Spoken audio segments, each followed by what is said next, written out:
اور ہر شخص ہمارے سامنے اس حال میں آئے گا کہ ایک فرشتہ اس کے ساتھ ہانکنے والا ہوگا اور ایک اس کے اعمال کی گواہی دینے والا، اور اس کا ہم نشیں فرشتہ کہے گا کہ یہ اعمال نامہ میرے پاس تیار ہے۔ حکم ہوگا کہ ہر سرکش ناشکرے کو دوزخ میں ڈال دو، جو مال میں بخل کرنے والا، حد سے بڑھنے والا، شبہ نکالنے والا تھا، جس نے اللہ کے ساتھ اور معبود مقرر کر رکھے تھے، تو اس کو سخت عذاب میں ڈال دو۔ یہ وہ دن ہے کہ اس سے تو غافل ہو رہا تھا، اب ہم نے تجھ پر سے پردہ اٹھا دیا، تو آج تیری نگاہ تیز ہے۔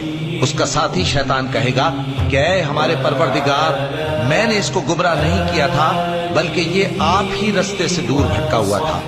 اللہ کہے گا کہ میرے حضور میں رد و قد نہ کرو، میں تمہارے پاس پہلے ہی عذاب کی وعید بھیج چکا تھا۔